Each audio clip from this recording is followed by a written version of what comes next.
MITRE is now global for hackers. Non-compete agreements are gone, and the clock is kind of out of time for TikTok. These stories and much more on today's episode of MSP Dispatch.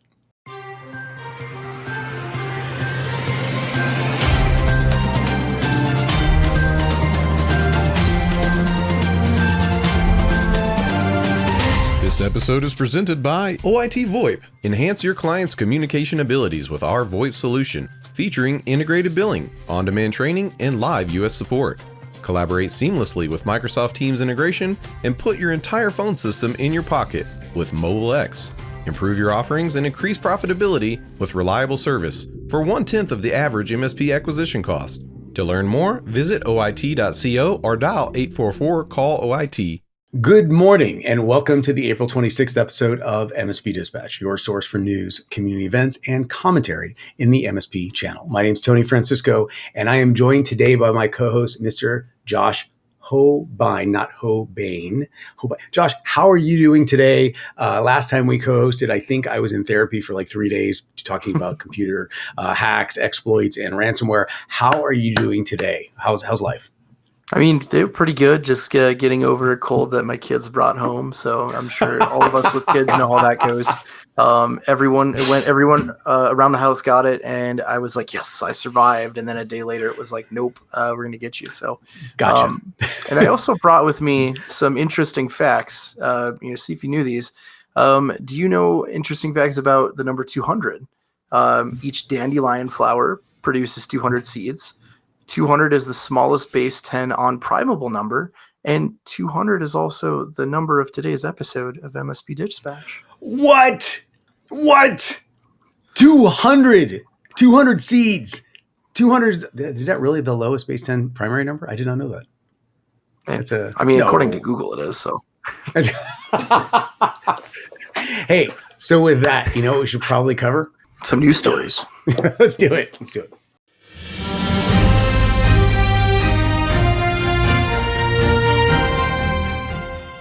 In my first story from Nate Nelson at darkreading.com, MITRE has been attacked. InfoSec's most trusted name falls to the Ivanti bugs.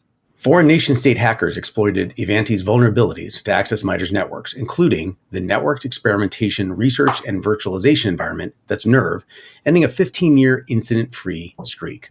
The attackers exploited 2 zero-day vulnerabilities in Ivanti's Connect secure VPNs to bypass multi-factor authentication and gain access to an administrator account.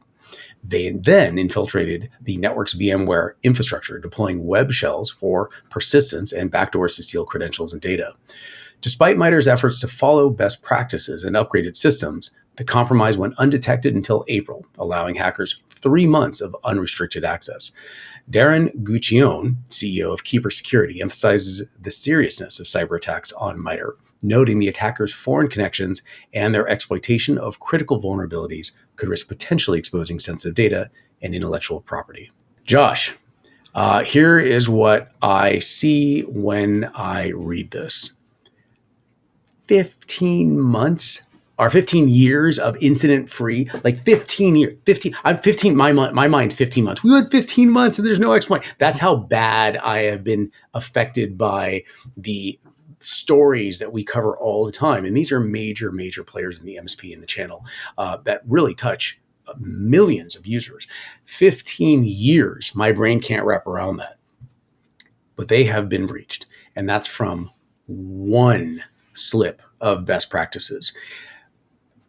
Is there a way out of this, or do we just have to become more rigid in our standards and processes? Do we have to, as I call it, dazzle people with the basics of MFA?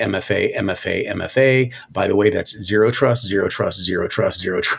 And incidentally, we need a continual audit of every single one of our systems. So the deployment of something isn't the cost of the initial deployment, but we should also calculate the cost of the audits as we continue in the evolution of the rest of the platform and network. Is that the only way out? What am I missing here other than clearly my PTSD meeting that is right after this episode? So it goes in, and I don't think this was a slip up. According to the article, it was a 0 day, which you can't I mean, you do industry best practices to prevent the effects of 0 days, because incidents, they're not a matter of if they happen, it's going to be a matter of when, and this is a perfect example of that. So they had a 0 day, they got in, they were able to mitigate. Josh, they bypass multi-factor authentication. Don't give them any. I'm totally joking. Unfortunately, MFA is easier and easier to get by these days. Now, I'm not saying you don't need it. You absolutely need it, but it is unfortunately pretty easy. Us on the defense side, we're constantly playing catch up. We're trying to stay ahead of the attackers, but we can't respond to a breach or an incident until it happens, right? So how can we defend against something if we don't know it exists, right? Other than the industry best practices. And the other side of things, as weird as it sounds, I do like these stories out there because that's an example. Hey, this is a leader in cybersecurity best practices, and they're still getting attacked. The other side is when these happens is they have amazing follow-up reports, and everyone can learn from them. In response to other companies getting attacked, a lot of the times they're not publishing the CAPA or corrective actions, plan of actions, or giving you the full timeline. When these things happen, specifically the MITRE one, I highly recommend reading into it. You get an exact timeline of here's what happened, here's what was accessed, here's what we did. And you learn about the MITRE framework. So again, as much as it sucks to have these things happen, there is good that can come with it, and we can learn from this together.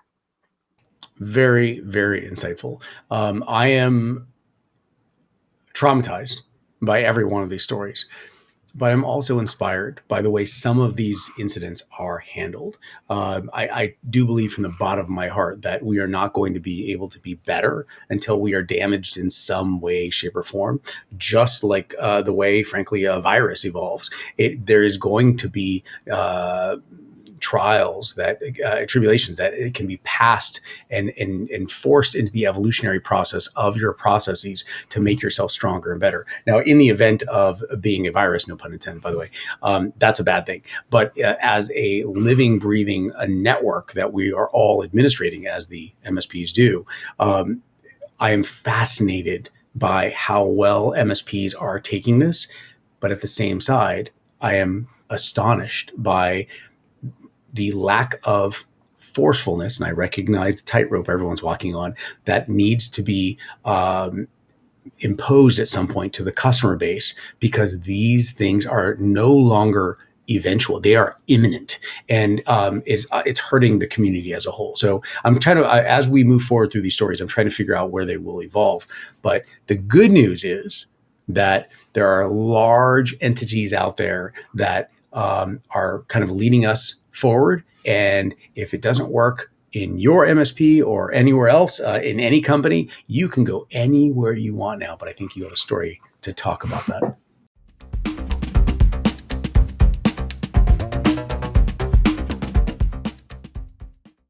Indeed, Tony, I do have a story about that. My first story here from Emma Roth at The Verge: the FTC has banned non-compete agreements. The Federal Trade Commission, or FTC, has officially banned non-compete agreements nationwide, saying that they are an unfair method of competition. These agreements, commonly used to restrict employees from joining or establishing competing businesses, are common in sectors like technology. The FTC's decision requires companies to revoke existing non-compete agreements and inform employees accordingly. However, current non-compete agreements for senior executives can remain, though new contracts are not allowed. The FTC identifies alternative measures such as trade secret laws and non-disclosure agreements. FTC Chair Lena Khan says that non-compete clauses limit wage growth and innovation and hamper economic growth. The ban, proposed in January 2023, affects approximately 30 million workers and is expected to encourage the establishment of over 8,500 businesses annually. It will also improve healthcare affordability and increase worker compensation. The new regulation will take effect 120 days after it is published in the Federal Register. So, Tony, I'm interested to hear your thoughts on this. Do you have any experience, or is the non-compete agreements anything you've ever dealt with? I have many, many, many times. So I have a lot of friends in the industry that have been checking their clock all day long, their watch, saying, okay, was it non-compete up? to the day it expires, they release whatever they've been working on. It's an interesting dance that we've been witnessing over the years in technology. This particular subject is a very, very, we'll call it crunchy one.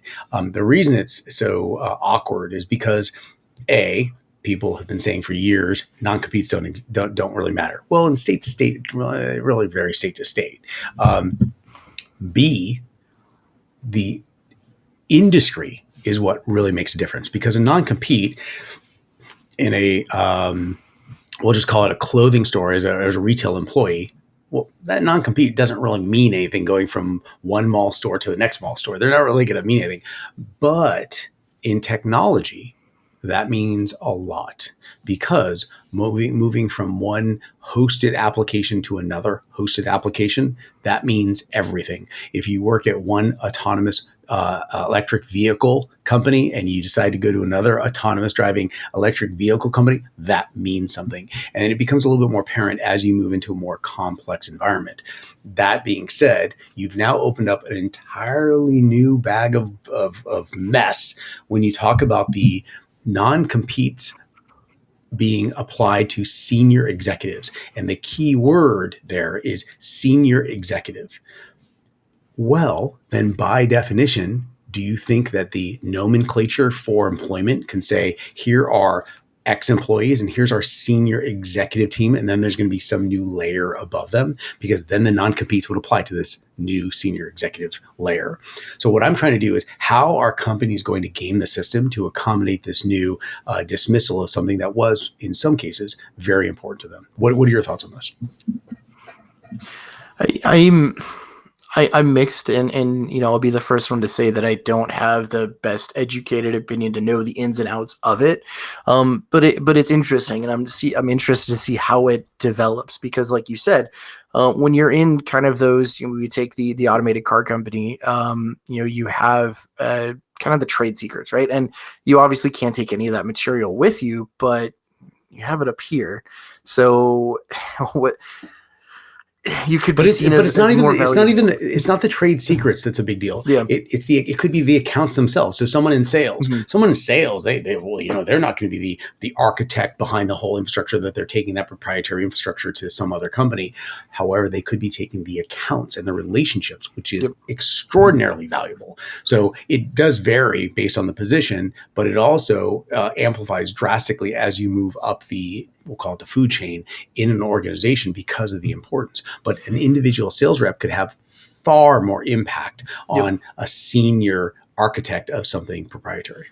Well, the other side too is, let's look at from the employee side, and the good that's supposed to come with that as well is, now at this point, you're not stuck in something that you don't want to be in, or for whatever reason, hey, I hate my job, but it pays for my health insurance and it pays the bills. And if I leave now, I can't work in the industry for 6 months to a year. So you're pretty much ruining my livelihood by keeping me chained to something that I don't like. So, and like you kind of touched on too, the non-competes might not have been a thing kind of state to state. So, but now they don't exist. So again, it's, doing the right thing, but what are the other fallouts kind of behind it? It sounds good. It sounds great from an employee perspective, but there's generally more dominoes that fall when things like this are released. So we'll be stay tuned to MSP Dispatch, and we'll make sure to let you know which dominoes are falling next. Speaking of falling dominoes, Tony, can you let us know what they're trying to ban?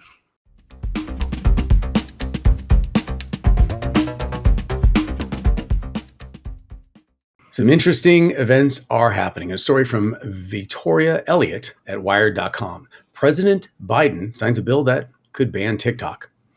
President Joe Biden signed a bill that could lead TikTok to being banned in the United States by next year. The bill, part of a foreign aid package, requires TikTok's Chinese owner, ByteDance, to sell the app within a year or face a nationwide ban. Although Biden's statement did not mention TikTok, it focused on foreign aid, highlighting support for Ukraine, Israel, and Taiwan. TikTok criticized the move, calling it unconstitutional and stating they'll challenge it in court. Additionally, CEO Xiaozi Chu labeled the bill a ban in a TikTok video. The Chinese government has shown reluctance to approve a sale and has restricted the export of TikTok's algorithm. If implemented, the ban could affect millions of businesses and users in the United States. Josh, it's going to cut to the chase. I'm old. What is TikTok? I'm just kidding. You're young. Everyone's using TikTok backwards and forwards. I see it once in a while. No, okay. I'm going to be very, very blunt about this. I've installed TikTok when it first came out. I had it that fast. And I kind of researched a little bit about it. I don't want to get into details. For those of you who know my background, you know exactly what I'm talking about. I deleted it, never looked back. And slowly but surely, I recognized the ties that TikTok has, and more importantly, the influence that TikTok has. And if you've done the research, you understand, hey, to kids, it's showing great fun dance videos over here. But in China, it does not do that nearly as much. It's kind of like an 80-20 swap, where in China, it's more about science, math, education. And over here, it's more about, frankly, recreation and entertainment. I'm not a fan of that at all. However, I do recognize the, we'll call it ancillary, parenthetical value, which is substantial, to say the least. What are your thoughts on this? And is this just... Are we talking about, you've heard me say this before, are we talking about dehydrated water? Is this just a vapid conversation that's not, because it's going to take a year. The 3 of the 5 major investors or 3 of the 5 board members, in TikTok's board are U.S. citizens. So there's a lot of weird, ambiguous, nebulous concern here. And is this just a ruse to, hey, let's look at that. Look. But over here, we're doing something here because we want complete control of Meta and all the other data. We don't want anyone else to have control. What are we talking about here? Is this an issue? I have so many thoughts on this, and this is where my tinfoil hat comes out. We haven't seen it yet, but here it is. Absolutely. I mean, TikTok is you do your research on it and uninstall it if you're using. The bigger one I have an issue with is Temu, a lot in the same. And I'm interested to see why that also isn't included in this. I understand the differences, having the social media being able to influence and things like that. But it's important to note that the bill isn't banning TikTok directly, because that was one of my issues with it. Is I'm, obviously very anti. Yes, I don't have TikTok, not a fan of what it can do and what it's doing. But I don't think that there should be a precedence to say, hey, the government doesn't like an application and it's going to ban that specific application. I don't feel that might not be the right thing to do. But again, this bill isn't saying, down with TikTok, right? It's just a byproduct of what it's trying to do.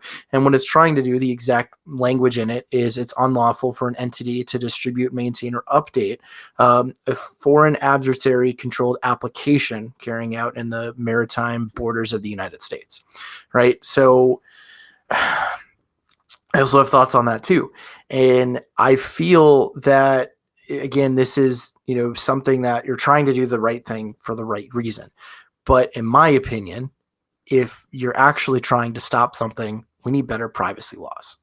That is the root of it. And we're not, because what TikTok is doing is the same thing that Facebook is doing. It's the same thing that Instagram is doing. It has the ability to influence and to maintain control and to dictate what gets into your algorithm. The difference is it's US based versus China based. And now obviously for an adversary that creates a larger issue. But if we're blocking there, we're basically saying, well, it's okay for these companies to do it, but it's not okay for these companies to do it. Obviously, these companies are owned by foreign adversaries, which generates another conversation. But I think, overall, it's a privacy issue and not a specific application issue. And what's to stop the foreign adversaries from then going, okay, cool, we don't have TikTok. We're just going to buy ads on the existing platforms or influence the existing platforms that you have. Because that's totally not also happening, currently as it is right now. So I don't know. It seems like a good move, but I honestly feel it's more smoke and mirrors and not actually solving the problem. However, that's just my thoughts on it. I could keep going. This gets me really fired up. So I can tell, and I love it. We should probably move into the notables. I just want to say I love that you have not just a formed opinion, but you actually have a business case behind it. I would love to keep tugging on that thread. But you're absolutely correct. We've got a lot of notables and other other stuff to cover. But for those of you out there that are listening, for the MSP community specifically, because there's a lot of marketing that you do with TikTok, there's a lot of things you learn with TikTok, I would love your input. So please put some notations on the YouTube video that you're listening to right now, in the podcast, Discord. Don't forget, we got Discord. I want to hear we'll call them conversations, not arguments. They're totally arguments. I want to hear that. I want to hear your threads in Discord as well. But until then, let's cover those notables.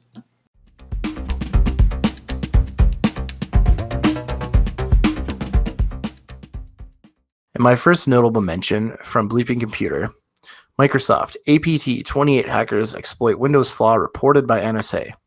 Microsoft warns of Russian APT-28 hackers exploiting a Windows print spooler flaw with a new tool called Goose Egg to steal data. Despite a patch in October 2022, the flaw remains exploited, allowing hackers to execute commands with elevated privileges. They deploy Goose Egg via batch scripts, dropping malicious DLL files to gain persistence and target sectors like government and transportation. APT-28 is known for previous high-profile cyber attacks, continues to pose a significant threat with a history of exploiting vulnerabilities and facing charges and sanctions for their activities. And my next notable mention from Ars Technica, hackers infect users of antivirus service that delivered updates over HTTP. Hackers exploited an antivirus service for 5 years to infect users with malware, capitalizing on the service's delivery of updates over HTTP, a vulnerable protocol. Suspected to be linked to North Korea, the hackers executed a man-in-the-middle attack, replacing genuine updates with a backdoor. The attackers employed DLL hijacking and obfuscation techniques to avoid detection, distributing the malware through various channels, including cryptocurrency mining. Gupti Miner, the malware installed, targeted Windows 7 and Windows Server 2008 systems. Avast researchers notified both eScan, the impacted antivirus provider, and India CERT about the security vulnerability, prompting eScan to fix the issue. eScan users should check Avast's post for information about possible infections and run a scan with a trusted antivirus program, which will also detect this infection. In my first notable mention from Bill Tollis at bleepingcomputer.com, Google Meet opens client-side encrypted calls to non-Google users. Google Meet is improving its client-side encryption to enable external participants, including those without Google accounts, to join encrypted calls. They will ensure that only meeting attendees can access shared data.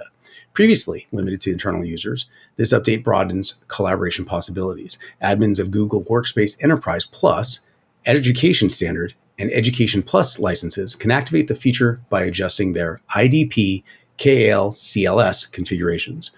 External participants must verify their identity through supported methods like Google or Microsoft accounts or one-time passwords via SMS or email. Administrators can find detailed instructions for implementing this update. In my next notable mention from ConnectWise press release at globalnewswire.com, ConnectWise and Microsoft expand cybersecurity protection for SMB's external inbox. ConnectWise has announced new integrations with Microsoft Defender for Business into ConnectWise PSA and ConnectWise RMM. The integrations enable MSPs to fully streamline solutions operations through the ConnectWise ASIO platform. In addition to the previously announced integration of Microsoft Defender for Business into ConnectWise MDR in fall 2023, this latest integration makes it easier for MSPs to deliver security services at scale to their SMB customers. The integration of Microsoft Defender for Business into ConnectWise RMM and PSA brings this vision to life, offering a range of benefits including automated critical workflows, data sync, ease of deployment, and a single pane of glass. For more information on the integration and its capabilities, visit the link below in the show notes.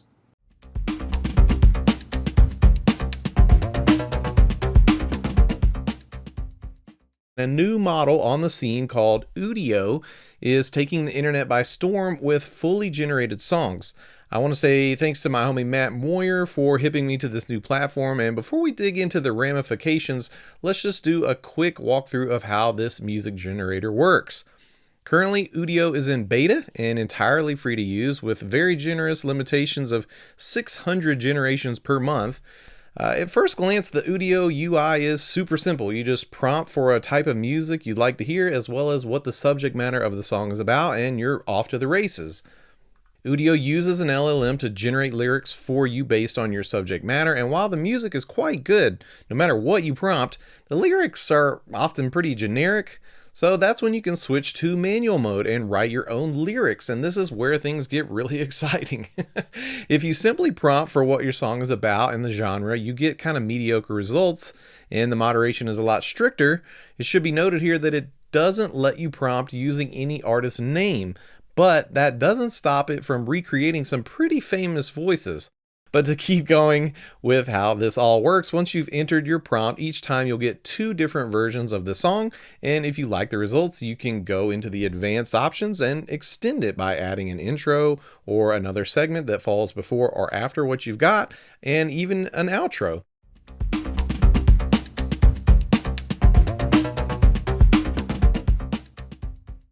In our feedback from YouTube, when the House passes bill banning TikTok broker story, from @PrayForMary Emmanuel, quote, "They already have it though. They left us vulnerable and allowed us to get digitally violated by allowing data brokers to operate at all. They should have been shut down the same month they opened their doors. #down with data brokers." Well, @PrayForMary Emmanuel, this is excellent insight. We are interested to find out what happens to data brokers because we are all sensitive to this. I think we all share the exact same opinion, and it's going to be an interesting stories ahead. We will cover that here on MSP Dispatch. There are plenty of amazing upcoming events taking place across the community, so let's see what's happening this week. Couple of things happening today. First up at 1 o'clock p.m. Eastern Time, Channel Engage April from the Channel Program, and then at 2 p.m. Eastern Time, Cybersecurity Leadership Virtual Summit from Empath. And then next week on the 2nd, an in-person event, Kaseya Connect Global in Las Vegas, Nevada. And coming from the MSP Media Network this week, we have a lot more for you today and tomorrow, starting with right after this episode at 11 o'clock, MSP Community Live. And then right after that at noon, a new episode of Bits and Books. It's going to be episode 8 about the book Deliberate Discomfort. And then on Saturday, a standalone MSP Dispatch.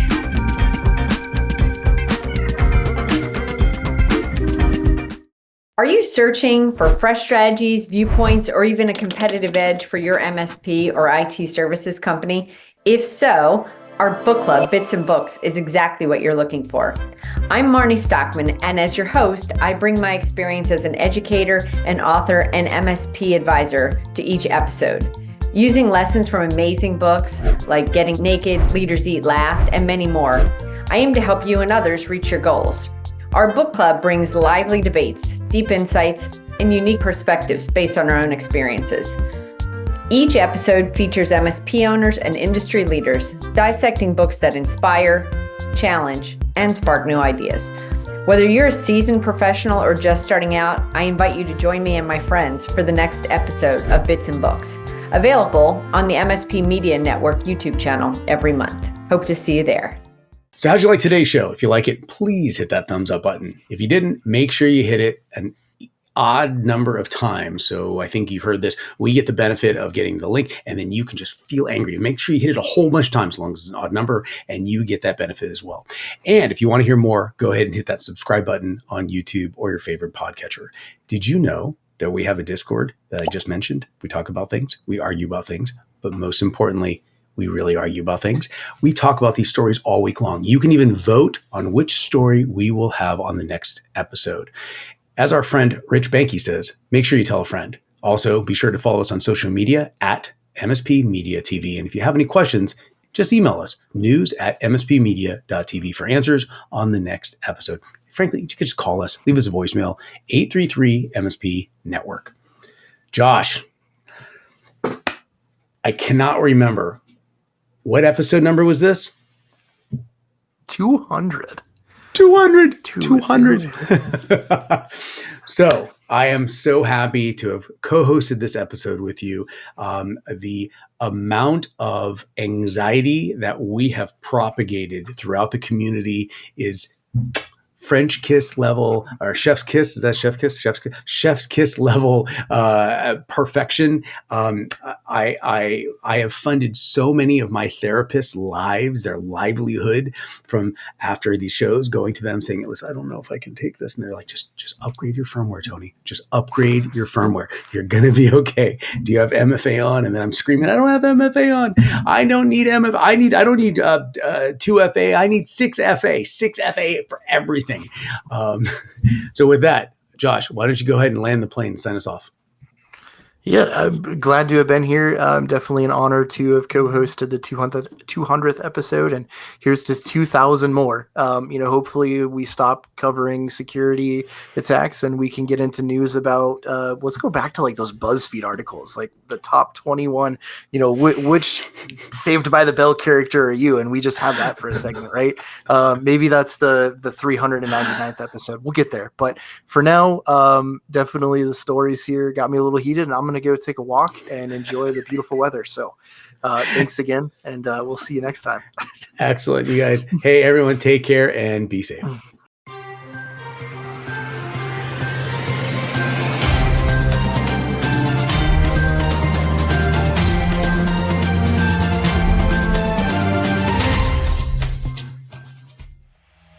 This has been a broadcast of the MSP Media Network.